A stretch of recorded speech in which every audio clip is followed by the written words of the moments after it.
네, 여러분 혹시 그 양을 실제로 봤어요? 양을 보지 않나? 양 아무도 못 봤어요? 네, 양이 굉장히 우리에게 생소한 동물이에요. 저는 이제 동물원 같은 데서 동물원에서도 못 봤어요. 동물원을 안 가셨어요? 봤어요? 네, 동물원 안 가신 친구들은 아마 보기 힘들었을 거고, 우리나라도 양을 좀 이제 키우는 게 좀 있긴 있죠, 그죠? 대관령 이때나 그런 데도 키우고 그러는데, 양을 이렇게 보면은 되게 순하게 생겼죠, 그죠? 근데 의외로 생각보다 되게 더럽더라고요. 동물원 같은 데서 보니까, 아니 목장에서도 보는데 생각보다 상당히 더러워요. 오늘 말씀에 이제 양이 나오잖아요, 그죠? 그래서 양에 대해서 우리들이 잘 아는 것이 없을 것이라고 생각하고, 양의 특성에 대해서 몇 가지 좀 우리들이 생각해 봤으면 좋겠어요. 양은 첫째로 방향 감각이 없어요. 굉장히 시력이 굉장히 나빠요. 시력 나쁜 사람들 있죠, 여기. 그죠? 안경 낀 친구들 있는데 저도 시력 굉장히 나빠요. 라섹을 해가지고 지금 시력이 좋아진 거지, 원래 시력이 굉장히 나빠서 바로 앞에 있는 것들이 안 보였어요. 그래서 막 가다가 유리 같은 데 막 부딪히고 막 피하고 막 그랬었는데, 시력이 굉장히, 근데 이 사람의 시력이 나쁜 시력보다 훨씬 나아요. 그래서 이게 바로 앞에 물체를 보아야지만 겨우 걸을 수 있는 수준? 그 정도로 양이 시력이 나빠요. 그러다 보니까 목자가 없이는 길을 찾을 수가 없어요. 첫 번째 특징이고, 두 번째로는 두려움이 굉장히 많아요. 그래서 어느 정도로 두려움이 많냐면, 여기서 갑자기 사자가 이랬어요. 그러면 갑자기 양이 갑자기 이게 놀래가지고 심장마비 일으켰어요. 양이 막 이러다가 갑자기 쓰러져. 그러면 막 가가지고 목자가 막 가슴 마사지 해주고 이래서 막 살려놔야 돼. 그 정도로 양이 두려움이 많아요. 그리고 세 번째로 방어 능력이 없습니다. 뭐 다 아시겠지만 양이 방어 능력이 있어 보이지 않죠, 그죠? 굉장히 이게 맹수들이 공격하면 그냥 가만히 있어요. 그래서 맹수가 먹어도 그냥 딱 삽질하고 그냥 이게 끝이에요. 그냥 먹겨 그냥. 심지어 사람들이 이렇게 제사를 지낼 때 배를 따잖아요. 근데 이게 끝이에요, 그냥. 그리고 더 이상 없어요, 이게. 방어 능력 자체가 없어요, 양이. 그리고 네 번째로 뒤집히면 일어날 줄 모릅니다. 여러분 뒤집히면 여러분 넘어져서 못 일어나는 사람이에요. 근데 양들은 뒤집히면 못 일어나요. 그래서 뒤집혀서 이렇게 막 움직여. 그래서 못 일어나는 채로 막 30분 동안, 1시간 동안 이렇게 막 뒹굴다 보면 배에 가스가 막 차고 시작해요. 그러면 이제 배에 가스가 차서 결국에는 죽어버려요. 이게 양이에요. 그리고 다섯 번째로는 깊은 물을 못 마셔요. 이게 뭐냐면, 이게 물들이 있잖아요. 그러면 여기서 막 물을 이렇게 마셔야 되는데, 양들은 이 물을 마시고 있으면 자기 양의 털들이 많잖아요, 그죠? 양털이 굉장히 이렇게 수분을 잘 빨아들일 것 같죠, 그죠? 양털 이불 같은 거 요즘은 잘 없겠지만, 그 양털 이불 같은 거 있으면 굉장히 무거워져요. 근데 이게 딱 먹고 있으면 여기로 점점 몸으로 이렇게 수분들이 올라가요. 그러면서 자기는 점점 여기가 무거워지고 있다는 사실조차 인지하지 못하는 어리석음을 가지고 있어요. 그래서 이렇게 계속 먹다가 점점 빠져들어가고 물을 빡 불러서 물 안으로 빠져 죽어요. 익사해요. 그럼 어떻게 해야 돼요? 얕은 물가에서 만든 물을 먹을 수 있어요. 굉장히 이 양의 특성들을 들어보니까 한마디로 어때요? 한마디로 어떤 것 같아요? 멍청이에요. 양들은 멍청이에요. 근데 성경을 보니까 우리 사람들을 양에 비유하고 있더라고요. 사람들이 왜 하나님께서 양이 비유할까? 제가 볼 때는 사람들이 좀 멍청하지 않아서 비유하지 않을까라고 생각해 보는데, 한번 우리들도 한번 생각해 봅시다. 양이 방향 감각이 없다고 했잖아요. 그 근시공에서. 근데 우리도 어때요? 우리도 좀 방향을 잘 모르죠. 삶의 방향을. 동물이 인생을 어떻게 살아야 될까 고민하고 있어요. 인생을 어떻게 살아야 될까? 이런 거 고민하고 왔어요? 동물이? 안 그러잖아요. 근데 인간만 유독 인생을 어떻게 살아야 될지 몰라서, 방향을 몰라서 고민. 그리고 두 번째로 두려움이 우리도 많습니다. 어찌나 미래에 대한 두려움이 많고, 하나님 말씀해 주셔도 순종할지 모르고 굉장히 두려움이 많다 보니까 순종할지 모르지. 맨날 한숨만 쉬고 내일 걱정, 돈 걱정, 여러분들 걱정 많죠, 그죠? 나중에 대학을 어디 가야 될까, 고등학교 어디 가야 될까, 고민, 걱정들, 이런 두려움들이 굉장히 많기 때문에 이렇게 되는 것이죠. 그리고 세 번째로는 우리들도 방어 능력이 없습니다. 우리가 어떤 거냐면 싸울 수야 있죠. 근데 사람들이 우리들에게 공격해오는 그런 말이나 이런 거에 대해서 우리들이 제대로 대처할 수 있는 능력들이 현저하게 떨어져요. 그래서 막 상처받고 나중에 어떻게 돼요? 우리가 한이 많은 민족이라고 해요. 왜 그래요? 상처를 다룰 줄 모르는 거예요. 누가 공격해오면 그 공격을 그냥 받아들이게 한으로 당했지. 그래서 무협지공 어떻게 해요? 내가 그 중국도 마찬가지로 그죠? 무협지 내가 한을 갚겠다, 원수 갚겠다 해서 10년 동안 검을 연마해갖고 사람 다 죽이고, 그러면 또 나중에 어떻게 해요? 그 집안이 또 나중에 그 중에 한 명이 꼭 살아남죠. 그래서 걔가 꼭 커가지고 다시 원수를 갚고, 이런 항상 우리들은 이 공격에 민감하고 방어능력이 떨어져요. 그리고 네 번째는 우리도 인생이 뒤집히면 못해요. 그래서 결국 어떻게 돼요? 내가 인생이 갑자기 잘 살고 있다가 풍지박산 나가는 거예요. 인생을 살아갈 방법이 없는 거야. 왜 다시 어떻게 하면 일으킬까? 못 일으키니까 어떻게 돼요? 많은 사람들이 그렇게 되면 자살을 선택하는 거죠.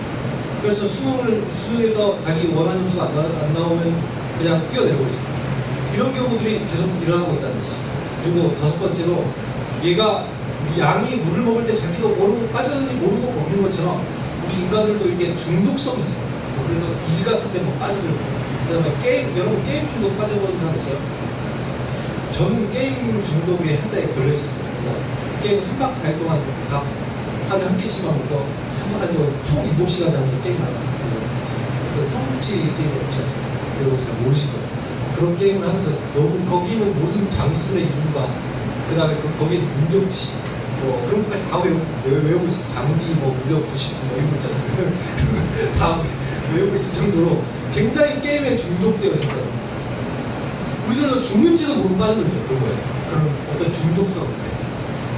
아무튼 양들이 목자 없이는 살아가기가 굉장히 힘든 동물인데, 다윗은 목자가 어떻다고 하겠어요? 푸른 풀밭과 신만한 물가로 분주한다고 오늘 노래를 하고 있습니다.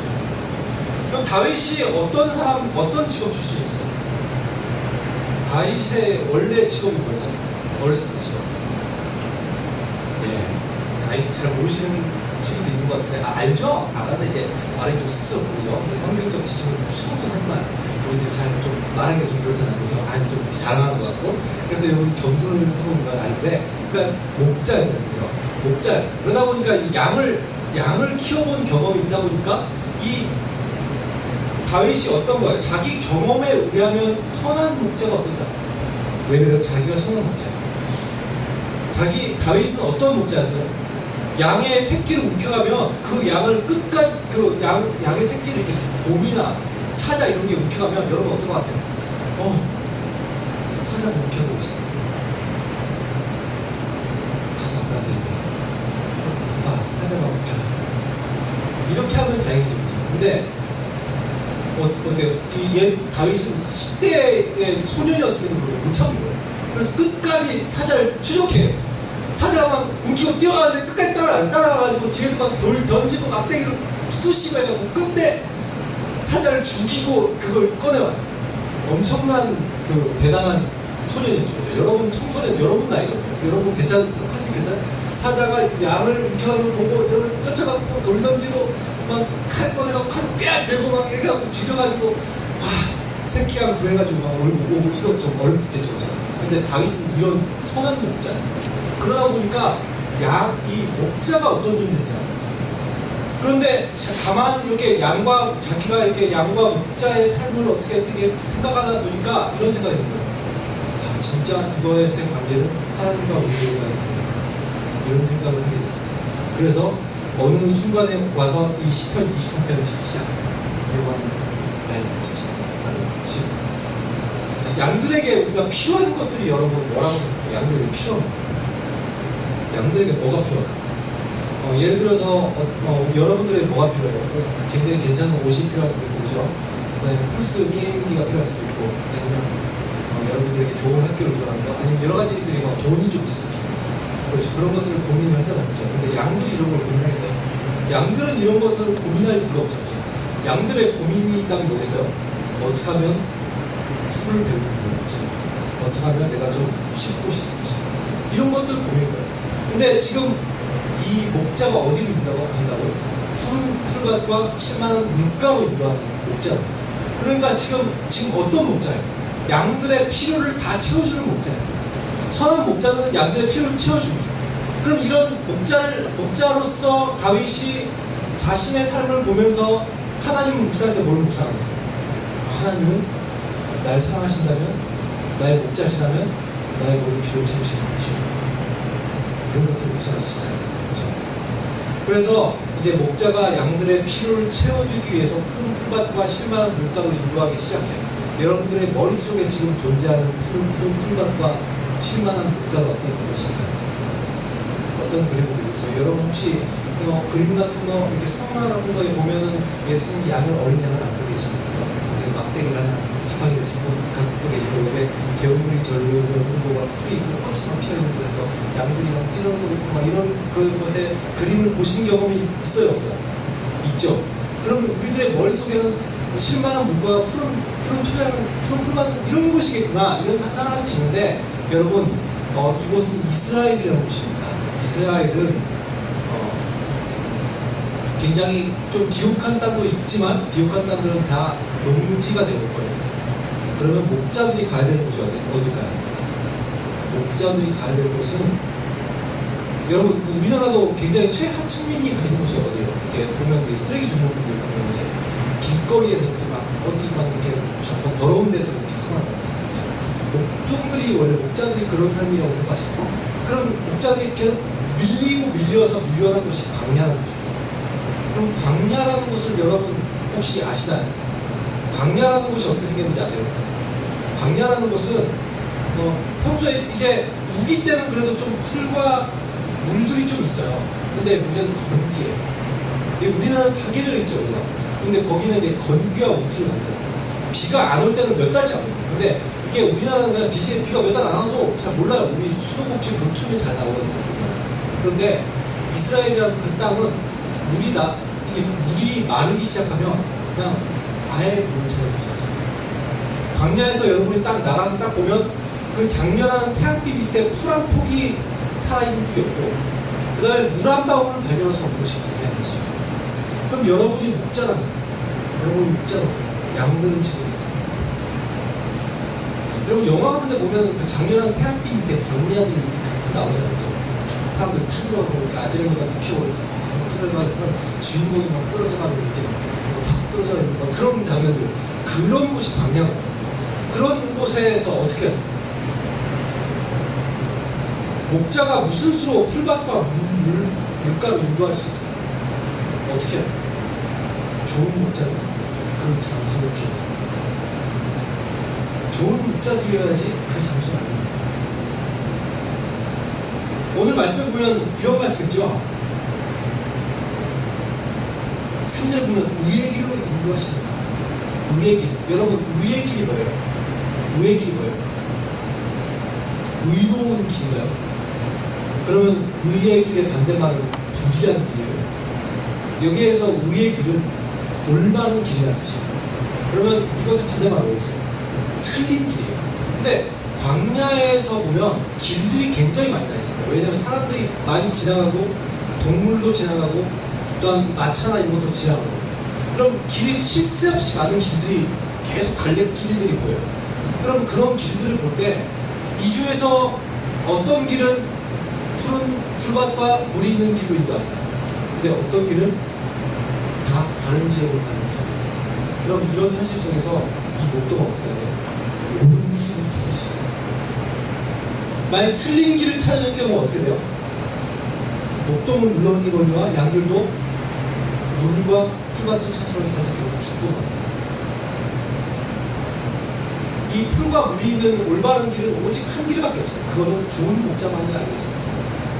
계속해서 이제 목자가 이렇게 옳은 길, 올바른 길로 이제 양들을 이끌고 가기 시작했어요. 그런데 여기 보니까 오늘 말씀을 보니까 4절에 사망의 음침한 골짜기로 다닙니다. 여러분 이건 어떤 시적인 표현만은 아닙니다. 이게 실제로 사망의 음침한 골짜기가 광야에 있어요. 어떤 지역이냐면 여러분 이게 광야에 이렇게 산 같은 것들이 많잖아요. 언덕 같은 것들이 많았는데 거기 보면 동서쪽으로 이렇게 계곡들이 있어요. 여기가 이제 광야라고 치면 이쪽에 의자가 이렇게 동서쪽으로 이렇게 나 있잖아요. 그죠? 그래서 좌우로. 그럼 이쪽이 계곡이 되는 거예요. 이쪽이. 그러면은 햇빛이 여기서 이렇게 비쳐요. 남쪽에서 팍 비치면 햇빛에 딱 광야에 이런 언덕을 비칠 때 어떤 곳들이 생기겠어요? 이때 계곡은 어떤 것 같아요? 계곡 위치는 어떻겠어요? 햇빛이 거의 들지 않는 굉장히 어둡고 캄캄한 지역들이 형성되게 됩니다. 그럼 이런 지역을 지금 사망의 음침한 골짜기로 표현하거든요. 왜 그러냐면 여러분 이렇게 음산하고 이렇게 햇빛이 잘 안 들어오는 장소에는 꼭 무엇이 기다리고 있어요? 여러분 영화를 보거나 뭐 이렇게 하면 꼭 음산한 장소에는 꼭 뭐가 있죠, 그죠? 보통 광야에 뭐가 있을 것 같아요? 예를 들어서 하이에나라든지 사자라든지 이런 동물들이 지금 다 기다립니다. 왜요? 얘네들도 일단 그 장렬한 태양빛 밑에서 있기가 고통스러워요. 그러니까 그늘을 향해서 피해가야 돼요. 근데 그 계곡에가 그늘이 있으니까 당연히 그쪽으로 오겠죠. 그리고 그곳이 어디예요? 사람이든 동물이든 다 그쪽으로 찾아드는 거예요. 거기가 그늘이. 그럼 어때요? 거기서 있다가 얼마든지 먹잇감으로 갈 수 있는 최고의 장소죠. 그렇기 때문에 맹수도 언제나 그곳에 기다리고 있어요. 그러니까 이곳에서는 해를 받기가 십상이 되죠. 그러면 목자가 왜 지금 사망의 음침한 골짜기로 들어가고 있어요? 왜 들어갈까요? 첫 번째로 양을 다 죽이려는 목적. 두 번째, 뭔가 기쁜 뜻이 뭐겠어요? 뭔가 기쁜 뜻이 있죠. 그럼 그 뜻이 뭐냐면 양들이 논의하기 시작합니다. 우리 목자가 갑자기 미쳤어. 우리는 사망의 음침한 골짜기로 들어가고 있어. 여기다 우리 죽을 것 같아. 우리는 안 되니까 말 듣지 말자 하고 딱 가는 순간 어떻게 해요? 얘들은 곧 죽습니다. 실제로 잃어버린 양들은 1시간 안에 대부분 다 죽습니다. 여러분 그러니까 양들에게는 뭐예요? 양들은 어떻게 살 수 있어요? 그냥 목자만 의지하고 살아야지만 겨우 살아요. 그러니까 목자가 사망의 음침한 골짜기를 들고 맹수 소리가 들려서 같이 심장마비고 이렇게 해서 막 갑자기 이렇게 인공호흡도 해주고 이렇게 목자가 할지라도 내가 막 그래서 가슴 떨리는 길을 걸을지라도 어떻게 해야 돼요? 양들은 사망의 음침한 골짜기를 통과해야 돼요. 근데 목자가 이곳을 인도하는 궁극적인 목표가 있어요. 이 길을 통과하지만 실망한 물가와 풍족한 무엇을 사망의 음침한 골짜기를 통과하지 않고서는 물과 풀을 찾을 수가 없어요. 이 계곡에는 풀이 아직도 남아있고 아직도 물이 남아있어요. 그래서 목자가 바로 이곳을 여러분 다윗의 인생에도 이런 사망의 음침한 골짜기가 있었어요. 다윗은 이것을 노래하면서 자신의 삶도 아마 돌아봤을 것입니다. 그 목자에서 그 조그만 양을 몇 마리 돌보는 목자의 신분이 있었을 때 어떻게 해서 사무엘이 와서 자기를 기름 부었어요? 왕이 된 것이죠. 그리고 나서 10대 후반 정도의 나이에 자기가 돌팔매질을 잘해서 끝장나게 돌팔매질했는데 정확히 2m 거의 70에서 90 정도 되는 엄청난 거구의 이마에 맞췄어요. 그래서 자기가 어떻게 됐어요? 적군의 이마에 맞춰서 적군을 쓰러뜨리면 자기가 어떻게 됐어요? 한 번만에 포스타를 했어요. 10대 후반의 나이에 그날의 국방부 장관이 되었어요. 여러분 이 엄청난 승승장구 그러면 앞날이 어떻게 되겠어요? 와 여호와는 나의 목자시니 내게 부족함이없다. 다윗의 상상 속에 어떤 것이 있고 와 조만간 왕이 되지 않을까. 이런 상상을 몰라야 했을지도 모르지 않을까. 그죠? 기름도 부은 바람이고. 근데 어떻게 돼요? 그 이후에 이 사람의 삶은 점점 어렵기 시작합니다. 그 사울이 시기에서 갑자기 천부장으로 강등을 시켜요. 그러더니 좀 있다가 나중에는 이제 쫓기는 신세가 됩니다. 목숨만 부지하고 겨우 쫓기는 거예요. 여러분 이런 생각, 이런 현실에서 여러분이 지금 이렇게 사울한테 쫓기고 있고 내가 지금 목숨이 어떻게 될지 모르고 풍전 구하나 이런다면 여러분의 심정은 어떨 것 같아요? 인생 이런 생각 안 들겠어요? 그런데 여러분 이거 아세요? 10편 23편은 바로 그때 지어졌어요. 남들은 이게 우리들은 이해가 쉽게 가요? 아니 사망의 음침한 골짜기를 걷고 있어요. 내가 너무나 괴로워 죽을 것 같아. 근데 그런 현실에서 여호와는 나의 목자시니 부룩한 것이다. 그가 나를 푸른 초장을 먹었어. 신만한 물감을 인도하시고 나에게 안위하게 하시니. 여러분 이런 하나님을 노래했습니다. 다윗은 그렇게 했어요. 어떻게 해서 다윗이 이렇게 했어요? 다윗은 하나님이 선한 목자입니다. 자기가 선한 목자로 있을 때 자기가 어떻게 하는지 알기 때문에 양이 옮겨가는 그 순간에 얼마나 두렵고 얼마나 힘들겠어요. 근데 자기는 끝까지 쫓아가서 그 양을 구해왔어요. 그렇다면 내가 믿는 하나님이 나와 같은 마음, 내가 지금의 현실이 광야 같을지라도 하나님께서 가르쳐 그 한 걸음 한 걸음 걸으면서 다시 바로 그 하나님 복입니다. 내 하나님 그 하나님. 여러분 저도 사망의 임체와 골짜기를 지난 적이 있습니다. 너무나도 힘들었어요.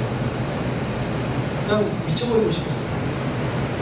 육체적으로도 진짜 제일 추웠어요. 왜냐하면 그때가 영하 38도까지 떨어진 날이었어요. 군대에 있을 때였는데 여러 가지 일들이 꼬이면서 정말 힘들었어요. 부모님이 없었으면 아마 탈영을 하지 않았을까 싶어요. 하나님 안 계신다는 걸 알았으면 만약에 자살했을 거예요. 근데 하나님이 계시고 부모님이 계셔서 자살도 못하고 탈영도 못하고 미칠 것 같았어요. 그때 제가 굉장히 고민하고 있고 갈등하고 있을 때 모든 걸 놓고 싶을 때 하나님 어느 날 찾아오셔서 시편 9,000편 말씀하셨어요. 갑자기 군에 있는 교회에 저는 이제 그때 당시 중대 부동을 하고 있었고 교회에서 예배를 여러 번 드리고 있어요. 그러니까 주일 예배 있고 주일 저녁 예배 있고 수요일 예배 있고 예배도 있잖아요. 근데 예배를 드리는데 목사님들이 다 달라요. 목사님도 다른 거고 그 대대분적으로 설교할 거니까. 근데 설교자들이 다 하나같이 신기한 것은 같은 한 주 만에 저는 한 3개월 고난을 받고 있었거든요. 근데 3주 동안에 같은 한 주 안에 설교자들은 다 다른데 똑같이 메시지는 똑같았어요. 한 사람은 모세에 대해서 설교했고 한 사람은 욥에 대해서 설교했고 한 사람은 요셉에 대해서 설교했는데 모두 다 애매한 고난을 받는 것에 대해서 설교했어요. 근데 제가 그때 애매한 고난을 받고 있어요. 그것을 들으면서 위안을 삼고 있는데 갑자기 마지막이 압권이었어요. 목사님, 어떤 다른 목사님 나오셔서 요반은 이렇게 설교해요. 주보에 대한 얘기를 하는 거고 그 어떤 목사님이 주보를 맡겼대요. 저도 이제 주보를 맡기거든요. 이렇게 와서 지금 주보를 맡기고 있는데 인쇄업체. 그런데 거기 그 설교 제목을 보고 그 인쇄업체가 전하는 거예요. 목사님 설교 제목이 뭐예요? 이렇게 얘기했는데 목사님이 뭐라고 얘기했냐면 그때 시편 23편 설교했거든요. 목사님. 근데 그렇게 얘기했어요. 여호와는 나의 목자시니 이렇게 했는데 여호와는 나의 목자시니예요 이렇게 얘기했는데 거기서 소리가 잘 안 들렸어요. 그래서 뭐라고요? 이러다가 여호와는 나의 목자시니 그것이면 됩니다 이렇게 얘기했어요. 그런데 그 다음날 딱 주보를 여는 순간 어떻게 됐을까? 설교 제목 여호와는 나의 목자시니 그것이면 됩니다 이렇게 되는 거예요. 얼마나 황당했겠어요. 여호와의 나의 목자시니가 제목이었는데 그것이면 됩니다까지. 그러니까 목사님 황당했지만 설교하면서 뭐라고 하시냐면 여러분 여호와는 나의 목자시니 정말 그것이면 되지 않습니까? 여러분 제가 그걸 들으면서 제 생각에 그 생각이 들어요. 그렇지 여호와는 나의 목자시니 나는 그 사실 알아요. 그럼 그것은 충분합니다. 내가 지금의 현실이 어렵지만 그래 보시면 되세요. 결국 시간은 흘 것이고 하나님께서는 인도하실 거예요. 여러분 그렇게 하고 내가 너무나 기뻤어요. 그때는 군장을 메고 연명장을 열심히 보고 있을 때 제가 좀 잘못하고 있었는데 연명장을 매일같이 하루에 5시간씩 군장 한 30km에다 초까지 들면 35km 정도를 그걸 메고 하루에 5시간씩 걸어요. 그걸 매일마다 무기한으로 돌고 있습니다. 그 생각을 하면서 제가 너무나 기뻤어요. 그러면서 군장을 내려놓고 나중에 들어가서 잠을 자고 그 다음날 주일날 기쁘게 뛰어가면서 교회를 갔어요. 그래서 교회에 딱 토요일인데 토요일날 이제 그 교회 딱 갔는데 거기에 신기하게 그날 한숨하게 시편 103편 있었거든요. 저는 그때 그 감동을 잊을 수 없습니다. 그러면서 저의 모든 대적들을 하나님께서 한 명씩 처리해 주시지 않았어요. 저를 군기교육 때 보냈었던 이순장은 저천이 됐어요. 그리고 저를 굉장히 갈궜던 우리 부소대장은 분명히 저를 보냈어요. 그리고 저를 힘들게 만들었던 저희 분대장은 3개월 동안 허리디스크로 저를 전역할 때까지 보지 못했어요. 저에게 굉장히 호의적이지 못했던 3수대장과 3수대 부소대장은 갑자기 저한테 굉장히 호의적으로 바뀌기 시작했고 중대장이면 이유는 잘 모르지만 저한테 갑자기 포상을 받았어요. 그리고 대대장님 저를 굉장히 칭찬하셨어요. 이런 일들이 갑자기 났어요. 여러분 이런 목다가 이런 일들이 일어나는 것을 여러분 신기하죠. 그죠? 저는 이 자리에 가만히 있어요. 근데 저는 가만히 있는데 그냥 상황이 그냥 바뀌어요. 그냥 어떻게 됐을까? 하나님 모지시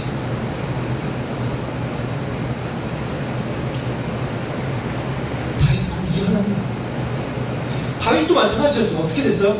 자신 그렇게 광야를 지나고 있을 때 자신이 잘못한 것이 없이 쫓겨다니고 있을 때 그런 애매한 고난을 당할 수 있으면 어떻게 하죠? 하나님 자신은 그 자리에 있었는데 하나님께서 그 상황을 왕으로 바꿔주시고 여러분 광야라는 곳은 풀과 물이 넘쳐나는 곳은 아닙니다. 그런데 하나님께서 하나님의 우리들이 의지하기 시작했을 때 어떻게 돼요? 그 양들이 목자를 의지하기 시작했을 때 어떻게 돼요? 목자는 선한 목자라면 당연히 풀과 물이 있는 곳이니까 어떻게 되면 양들은 걱정하고 싶습니다. 만약 우리의 하나님도 선한 목자시면 마찬가지죠. 여러분들 인생이 지금 광야 같을 수 있고 사망의 음침한 골짜기를 지나는 것 같을 수 있고 여러 가지 앞으로 어떻게 살아야 될지 모를 수 있지만 그런데 하나님을 의지하는 어떻게 생각할 것이 걱정할 필요 없어요. 여러분 2016년이 됐습니다. 여러분 한 해의 계획 어떻게 생각하십니까? 여러분 근데 좀 이런 생각을 해봤으면 좋겠어요. 그래 올해 한 해 동안 내가 이 선하신 목자 하나님 내가 제대로 내가 내 욕심과 내 생각대로 사는 것이 아니라 주님 당신께서 내 삶을 주관해 주십시오. 양들이 목자를 떠나서는 죽는 것처럼 우리들은 하나님을 떠나서 살 수 없어요. 그런데 양들이 목자를 전적으로 의지하기 시작했을 때 그의 삶들 늘 그의 앞에는 푸른 초장과 심한 것들이 되었습니다. 우리 역시 하나님의 인도하심을 받는다면 우리 앞에 만나는 언제나 큰 후발과 심한 물가가 있습니다. 그래서 생각하면서 목자 대신 주님 내 삶을 인도해 주십시오. 당신만 의지하고 따르기를 원합니다. 주님 되어 주십시오. 그런 마음으로 2016년을 보냈으면 저와 여러분이 되시기를 예수 그리스도의 이름으로 축원합니다. 기도하도록 하겠습니다.